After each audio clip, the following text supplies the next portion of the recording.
Insurance. Insurance అంటే చాలా మంది కూడా కష్టం వచ్చినప్పుడు ఒక సేఫ్ గార్డ్‌గా మనకు ఉపయోగపడుతుందని చెప్పి. అందులో భాగంగా మనందరికీ తెలుసు హెల్త్ ఇన్సూరెన్స్, అదేవిధంగా టర్మ్ ఇన్సూరెన్స్. ఇప్పుడు కొత్తగా యాక్సిడెంటల్ ఇన్సూరెన్స్ కూడా రావడం జరిగింది. సో వీటికి సంబంధించి ఎప్పుడు తీసుకోవాలి, ఎలా తీసుకోవాలి, ఈ విషయాలన్నీ కూడా మనతో చెప్పడానికి next gen financial solutions founder, financial expert Madhu garu ఉన్నారు. మధు గారి మాటలో మరింత సమాచారం అడిగి తెలుసుకుందాం. హాయ్, హలో, నమస్తే, వెల్కమ్ టు సుమన్ టీవీ. నేను మీ Rajiv Pasupuleti. Let's start. Hi sir, నమస్తే. Hello sir. యా, యాక్చువల్లీ ఇప్పటి వరకు అందరికీ తెలుసు ఇన్సూరెన్స్ అనేది, హెల్త్ ఇన్సూరెన్స్ కావచ్చు, టర్మ్ ఇన్సూరెన్స్ కావచ్చు, ఇవన్నీ కూడా ఒక సేఫ్ గార్డ్ లాగా అనుకుంటారు అందరూ. ఇవన్నీ కూడా మనకి రిస్క్ ని తగ్గిస్తాయని తెలుసు. కానీ ఇప్పుడు యాక్సిడెంటల్ ఇన్కమ్ అని కూడా కొత్తగా వింటూ ఉన్నాము. అసలు ఇన్సూరెన్స్ అనేది ఎంత ఇంపార్టెంట్ అండ్ వాటి గురించి మీ మాటలో చెప్పండి. ఇన్సూరెన్స్ అనేది ఏజ్ని బట్టి ఏ ఇన్సూరెన్స్ తీసుకోవాలనేది మారుతుందండి. యంగ్ స్టేజ్ లో అయితే మీకు 3 రకాల కవరేజెస్ అనేది మ్యాండేటరీ. అందరూ life insurance and health insurance గురించి మాట్లాడతారు. యాక్సిడెంటల్ పాలసీ అనేది కూడా ఒక బ్యూటిఫుల్ పాలసీ అనేది ఉంటుంది. యాక్సిడెంటల్ పాలసీ ఏంటంటే మీకు యాక్సిడెంట్ ద్వారా డెత్ అయినా లేదా డిజబిలిటీ అయినా కూడా మీకు అందులో కవరేజ్ అనేది వస్తుంది.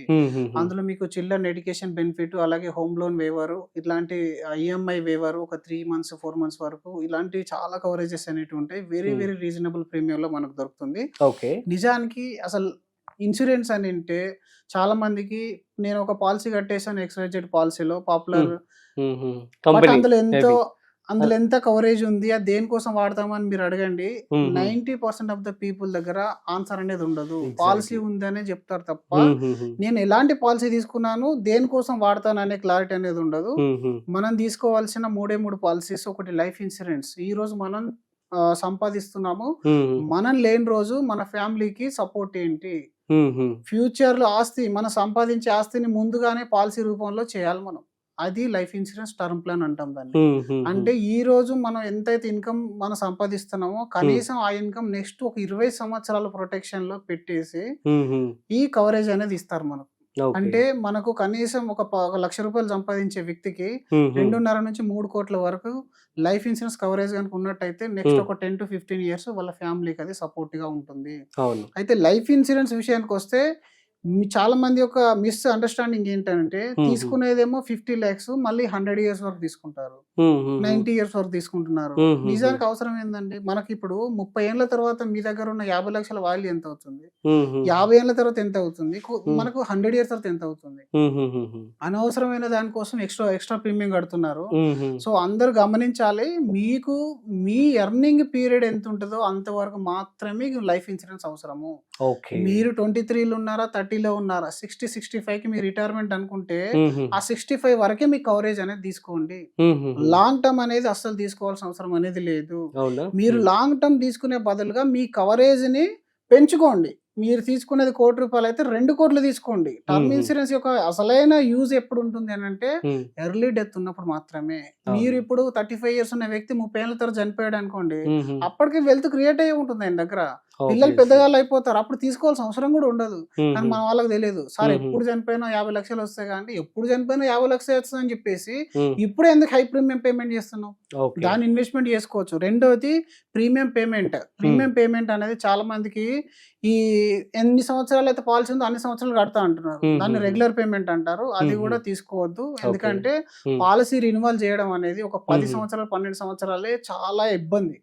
దాని తర్వాత మీరు 30 సంవత్సరాలు పే చేయాలంటే అది అయ్యే పని కాదు. మీరు ఆ మధ్యలో ఎప్పుడైనా రిస్క్ అయిపోయి మీరు కట్టకపోయినట్టయితే పాలసీ తీసుకున్నా వేస్ట్ అయిపోతుంది అమౌంట్. కాబట్టి 5 నుంచి 10 సంవత్సరాలు లిమిటెడ్ పే అని వస్తుంది. ఇప్పుడు ఆ 10 సంవత్సరాలు కట్టండి, వదిలేయండి. ఎందుకంటే దీనిపైన కూడా కొంతమంది వీడియో చేస్తున్నారు, లిమిటెడ్ పేలో ఆ ప్రీమియం ఎక్కువ వస్తుంది. నిజానికి లిమిటెడ్ పేలో ప్రీమియం ఎక్కువ రాదు. రెగ్యులర్ పేలో మీరు కట్టేదాంతో పోలిస్తే లిమిటెడ్ పేలో ఇంకా మీకు 40% డిస్కౌంట్ అనేది వస్తుంది. అండ్ 10 సంవత్సరాల్లో మీ రెస్పాన్సిబిలిటీ కంప్లీట్ అయిపోతుంది. లేదు అంటే మీరు అనారోగ్యంతో మంచాల పడ్డారు అనుకోండి, 15th year 16th year లోనో మన ఫ్యామిలీ లైఫ్ ఇన్సూరెన్స్ కట్టలేదు, దాని తర్వాత డెత్ అయింది, అప్పుడు ఏంటి పరిస్థితి, ఫ్యామిలీ పరిస్థితి? కాబట్టి ఇందులో మీరు క్యాల్కులేషన్ వేయద్దు. ఇన్సూరెన్స్ ఎంత తొందర వదిలించుకుంటే అంత మంచిది కదా. దీని తర్వాత హెల్త్ ఇన్సూరెన్స్. మళ్ళీ ఈ హెల్త్ ఇన్సూరెన్స్ లో కూడా ఈ రోజు హాస్పిటల్లో 50 లక్షల కోటి రూపాయలు బిల్ అవుతా అంటే మళ్ళీ 5 లక్షల కవరేజ్ తీసుకుంటున్నారు. ఈ 5 లక్షల కవరేజ్ తీసుకోవడం ఎందుకు? ఇంకా అది ఫ్రెండ్స్ దగ్గర అడ్జస్ట్ చేసుకోవడం బెటర్. 5 లక్షల కవరేజ్ అనేది 3 లక్షల కవరేజ్ అనేది మర్చిపోండి మీరు. ఓకే. బయట మార్కెట్ ను చూడండి, కార్పొరేట్ హాస్పిటల్స్ యొక్క బిల్స్ అనేది చూడండి. మ్మ్. మనం ఎఫోర్డ్ చేయలేని దాన్నే మనం హెల్త్ ఇన్సూరెన్స్ నుంచి తీసుకునే ప్రయత్నం చేయాలి. అవును. మన వాళ్ళలో దగ్గర ఉన్న ఒక పెద్ద ప్రాబ్లం ఏంటంటే, సార్ నేను 3 సంవత్సరాలు కడుతున్నా నాకు ఏం యూజ్ కాలేదు, 4 సంవత్సరాల నుంచి కడుతున్నా మా అబ్బాయికి ఏం కాలేదు, నాకేం కాలేదు, మా పిల్లలకి ఏం కాలేదు, మా అమ్మ నాన్న కూడా ఏం కాలేదు అంటే ఏం కానందుకు మీరు థ్యాంక్స్ చెప్పండి గాడ్ కి. కానీ మీకు ఇది ఏమన్నా అవ్వాలని మీరు పోయే 2000 3000 ఆర్ఎంపీ డాక్టర్ నర్సింగ్ హోమ్ లోనే తీసుకునేది క్లెయిమ్ చేయడానికి కాదు. Health insurance when you are not capable అంటే మీ కెపాసిటీకి మించిన ఖర్చు వచ్చినప్పుడే అది మిమ్మల్ని కాపాడుతుంది. కాబట్టి దాన్ని అలాగే ఉంచనివ్వండి. ఇంకా వీలైతే డిడక్టబుల్ ప్లాన్స్ వచ్చినాయి, మీకు ప్రీమియం ఎక్కువ అనుకుంటే 1,00,000 రూపాయలు నేను క్యాష్ కట్టుకుంటాను వాలంటీర్గా మీరు చెప్తే మీ ప్రీమియం తగ్గిపోతుంది, 50% వచ్చేస్తుంది. వాలంటీ డిడక్టబుల్ పెట్టుకుంటే అలా పెట్టుకోండి, కానీ మీరు ఈ కవరేజ్ ని తగ్గించొద్దు. అలాగే మరి మంచి కంపెనీలో తీసుకోవాలా, టాప్ రేటెడ్ ఫీచర్స్ ఉన్న కంపెనీ తీసుకోవాలా, ఓల్డ్ ఉన్న కంపెనీలో తీసుకోవాలి. ఇది ఒక పెద్ద కన్ఫ్యూజన్ వచ్చింది అందరికి. మీరు టాప్ రేటెడ్ ఫీచర్స్ ఉన్న కంపెనీ కంటే హాస్పిటల్తో ఏ కంపెనీ అయితే ప్రాపర్గా మేనేజ్మెంట్ సిస్టమ్ ఉందో, వాళ్ళతో యొక్క నెట్వర్క్ బాగుందో ఆ కంపెనీ యొక్క పాలసీని మీరు తీసుకునే ప్రయత్నం అనేది చేయండి. ఎందుకంటే మీరు end of the day company మీకు సర్వీస్ ఇచ్చేది కాదు, ఫస్ట్ మీకు హాస్పిటల్ సర్వీస్ చేయాలి, దాని తర్వాత మీరు కంపెనీ దగ్గరికి వెళ్తారు. కాబట్టి మీరు హాస్పిటల్స్ లో ఒక ఫీడ్బ్యాక్ తీసుకున్న తర్వాత ఒక 10 to 15 years claim history observe చేసిన తర్వాత మీరు ఒక మంచి పాలసీని చూస్ చేసుకోవాలి. అందులో సబ్లిమిట్స్, కోపేమెంట్స్ అనేటివి కూడా చాలా చాలా ఇంపార్టెంట్. ఈ రోజుల్లో మోడర్న్ ట్రీట్మెంట్స్ వచ్చేసాయి, రోబోటిక్ ట్రీట్మెంట్స్ అని, లాపరోస్కోపీ, ఇప్పుడు ఇంజెక్షన్స్ తోని లాపరోస్కోపీ చేస్తున్నారు, ఇంతకు ముందులాగా కత్తులు గొడ్డలు పెట్టి చేయట్లేదు మరి కదా. ఆ ట్రీట్మెంట్ కాస్త మీ పాలసీలు అవైలబుల్ లేకుంటే ఇంకా మీరు వేస్ట్ గా తీసుకొని కూడా. కాబట్టి దీన్ని అర్థం చేసుకోవాల్సిన సమస్య అనేది అంటే అవసరం అనేది చాలా ఉందండి. అంటే మనం మాట్లాడుకుంటే అది కొంచెం కాంప్లెక్స్ కనబడుతుంది, నిజానికి ఇప్పుడు పెద్ద పెద్ద హాస్పిటల్లోకి వెళ్తున్నాం, చిన్న హాస్పిటల్లో కాని పనినా మనం పెద్ద హాస్పిటల్లోకి వెళ్తాం. పెద్ద హాస్పిటల్లోకి వెళ్తే అందరి మైండ్ లోకి ఏమొస్తుందండి, అందరి మైండ్ లో ఏముందంటే అరే తెలిసిన వాళ్ళు ఎవరన్నా ఉంటే మాట్లాడించంటారు, ట్రీట్మెంట్ కోసం కాదు, పిల్ కోసం. ఫస్ట్ ఆ బార్గెనింగ్ అనేది మనకు ఉండకూడదు. మనకు మెంటల్ స్ట్రెస్ ఉండదు, మళ్ళీ ఫైనాన్షియల్ స్ట్రెస్ ఎందుకు, ఆల్రెడీ మనం ఇక్కడ వీక్ అయిపోయినాం, మళ్ళీ ఫైనాన్షియల్ స్ట్రెస్ ఉంటది. ఆ స్ట్రెస్ ఉండకుండా మనం ఉండాలి అంటే మాత్రం ఒక పెద్ద కవరేజ్ ఉన్న పాలసీని మనం తీసుకోవాలి. ఒక మంచి health insurance policy which is having good tie up network with cashless hospitals, అది మనం చూసుకోవాలి. నెట్వర్క్ అలాగే ఇప్పుడు ఇంకా మేము డీటెయిల్ గా అనలైజ్ చేస్తున్నాం. మన దగ్గర అనలైజ్ ఎలా ఉంటుంది అంటే, ఇప్పుడు ఒక health insurance company claim ratio అనేది నంబర్ ఆఫ్ పాలసీస్ పైన కాదు, నంబర్ ఆఫ్ కంప్లైంట్స్ కూడా మేము చూస్తాం. అంటే ఈ పర్టికులర్ పీరియడ్ లో ఎన్ని కంప్లైంట్స్ వచ్చాయి, ఎన్ని రెగ్యులేటర్ దగ్గరికి వెళ్ళాయి, అంటే మనకు మళ్ళీ మనకు అంబుడ్స్మెన్ దగ్గరికి వెళ్తాయి. కొన్ని కంపెనీలు ఉన్నాయి 100 క్లెయిమ్లలో దాదాపు ఒక 20 రిజెక్ట్ చేసేస్తాయి, మళ్ళీ మీరు గ్రీవెన్స్ టీమ్ కి వేసినప్పుడు కానీ అంబుడ్స్మెన్ కి వెళ్ళినప్పుడు కానీ సెటిల్ చేస్తున్నాయి. మరి అలాంటి కంపెనీలకు వెళ్ళడం ఎందుకు, అది అద్భుతమైన ఫీచర్ ఉన్న పాలసీ, బట్ మీ క్లెయిమ్ అనేది ఇవ్వలేదు. మనకు బేస్ రిక్వైర్మెంట్ ఏంటంటే హాస్పిటల్లోకి వెళ్తే హజుల్ ఫ్రీగా మనం బయటకు రావాలి. That is our first priority to choosing the best health insurance policy. Second thing ఏంటంటే కోపేమెంట్స్, సబ్లిమెంట్స్ లేని పాలసీ అనేది తీసుకోవాలి. అడ్వాన్స్డ్ మోడర్న్ ట్రీట్మెంట్, ఆయుష్, యునాని, సిద్ధ, హోమియోపతి ఇట్లాంటివి కూడా కవరేజ్ లో ఉన్న పాలసీని మనం తీసుకోవాలి. కానీ మన వాళ్ళు చేసేది ఏంటంటే ఏదైనా ఒక సైట్ లోకి వెళ్ళడం, ప్రీమియం అసెండింగ్ డిసెండింగ్ చేయడం, ఏ తక్కువ వస్తుంది దాన్ని కొట్టేయడం. అయితే ఇక్కడ పాలసీ తీసుకున్నంత ఈజీగా క్లెయిమ్స్ అనేటివి ఉండవు. రెండోది, మీరు ఇంత తెలివైన వాళ్ళు కాబట్టి పాలసీ తీసుకుంటున్నారు, బట్ మీరు ఐసీలో ఉన్నప్పుడు మీ ఫ్యామిలీ ఇంతగా కష్టపడి కస్టమర్ కేర్ లో కాల్ చేసి గ్రీవెన్స్ కు కంప్లైంట్ చేసే అంత సిచ్యువేషన్ ఉండదు. కాబట్టి మీరున్నా లేకున్నా మీ హెల్త్ క్లెయిమ్ అనేది ఈజీగా అయిపోయేలాగా ఒక ప్రాపర్ డిస్ట్రిబ్యూటర్ ను మీరు ఎంచుకోవాలి. ఎందుకంటే మీకు కాల్ అవైలబుల్ ఉంటాడు, ఈ 1800 నంబర్ కాల్ చేయాలి అర్ధరాత్రి అంటే ఎవరు చేస్తారు, ఆ ప్రాసెస్ ఐడియానే ఉండదు. దాదాపు ఒక 2000 క్లెయిమ్స్ మేము సెటిల్ చేసామండి. ఇప్పుడు 13-14th ఇయర్ నడుస్తుంది కెరీర్ లో, insurance field and financial field లో.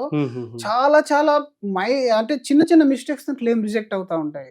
అసలు వీళ్ళకి ఎండ్ యూజర్ తెలియదు అది ఎందుకు రిజెక్ట్ అయింది, ఎక్కడుంది అనేది. వాడేమో లాటిన్ అమెరికా లాంగ్వేజ్ లో ఇంత పెద్ద పేపర్ పంపిస్తాడు, మన వాళ్ళకేమో చదవడానికి రాదు, మధ్యవర్తి లేరు.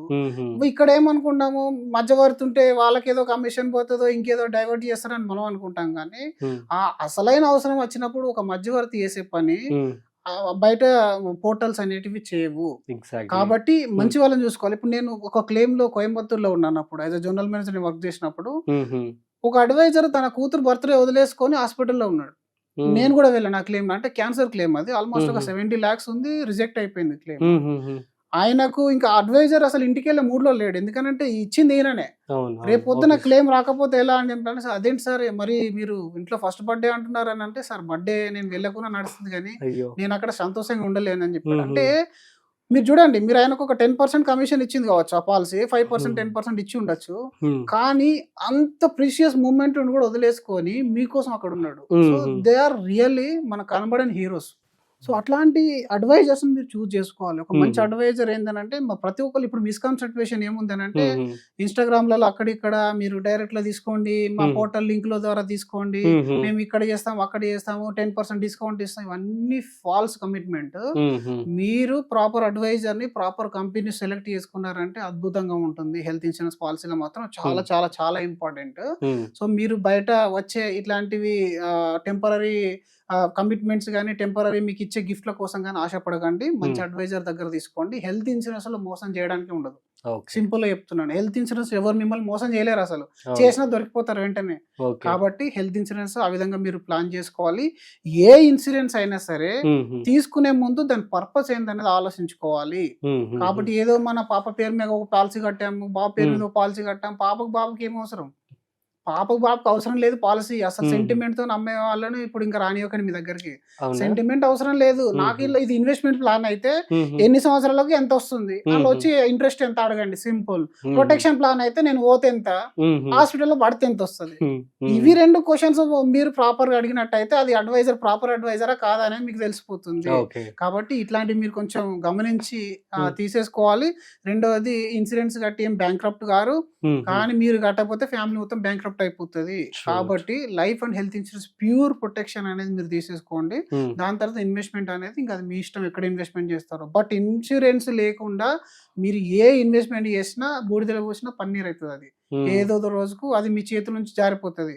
అండ్ ఇంకొకటి, మీరు ఉండరు, మీకు పాలసీ లేదు, సంపాదన పోయేది, ఫ్యామిలీ సఫర్ అవుతుంది. కాబట్టి మీరు లేని రోజు ఏదైనా సపోర్ట్ చేస్తుంది అంటే అది ఒకటి ఇన్సూరెన్స్ మాత్రమే. ఓకే, యాక్సిడెంటల్ ఇన్సూరెన్స్ ఇది ఎలా వర్క్ అవుతుంది? యాక్సిడెంటల్ ఇన్సూరెన్స్ అంటే సార్ మనకి ఇందులో ఏజ్ తో సంబంధం ఉండదు. మీరు ఒక 50 లక్షల కవరేజ్ తీసుకోవాలనుకుంటే 5,000 నుంచి 6,000 ప్రీమియం అవుతుంది. ఈ 50 లక్షలు డెత్ అయినా 50 వస్తుంది, పర్మనెంట్ గా డిజబుల్ అయిపోయినా కూడా ఫ్యామిలీకి 50 lakhs ఇస్తారు. పార్షియల్ గా అంటే ఒక చేతి 1,000 ఇట్లా ఏదైనా డ్యామేజ్ అయినా కూడా 10 lakhs 20 lakhs as per the table మనకు క్లెయిమ్ అనేది సెటిల్మెంట్ అవుతుంది. మీకు రీసెంట్ గా చూసుకున్నట్టయితే విరాట్ కోహ్లీ తన గడ్డంకి ఇన్సూరెన్స్ చేసుకుని అన్నారు కదా, ఆ గడ్డంకి చేసుకునేది ఏంటంటే పిఏ పాలసీ, అది పర్సనల్ యాక్సిడెంట్ పాలసీ. కొంతమంది డాక్టర్లు వేళ్ళకి చేసుకుంటారు, ఈవెన్ వేళ్ళకి కూడా, ఎందుకంటే ఆయన 100% దీన్నే పర్సనల్ యాక్సిడెంట్ పాలసీ అంటారు. సో దీనిలో ఏంటంటే మీకు మెడికల్ గా ఫిట్ ఉండాల్సిన అవసరం ఏం లేదు, అందరికి సేమ్ ప్రీమియం ఉంటుంది. డెత్ డిజబిలిటీతో పాటుగా మీరు ఒక్కవేళ ఏదైనా యాక్సిడెంట్ ద్వారా బెడ్ రెస్ట్ తీసుకుంటున్నారు ఇంట్లో, అప్పుడు మీ ఇన్కమ్ ఆగిపోద్ది కదా, మీ ఈఎంఐ లాగవు కదా. ఈ పాలసీ ఏం చేస్తుంది అంటే మీ సాలరీని కంపన్సేట్ చేస్తుంది. ఎన్ని నెలలు అంటే మనకు 100 వీక్స్ వరకు 100 వీక్స్ వరకు మీకు మీ సాలరీ కంపెన్సేషన్ ఇచ్చేస్తుంది. అంటే అరౌండ్ మనకి 2 ఇయర్స్ వరకు మీరు బెడ్ రెస్ట్ తీసుకుని, ఇప్పుడు మనకు 2 కాళ్ళకి ఫ్రాక్చర్ అయిందండి, హెవీ డ్యామేజ్ అయింది అనుకోండి, మనం వెళ్ళాం కదా, వెళ్ళినప్పుడు మరి ఈఎంఐ లాగవు. హెల్త్ ఇన్సూరెన్స్ లో క్లెయిమ్ వచ్చేసింది, సెట్ అయింది మనకి.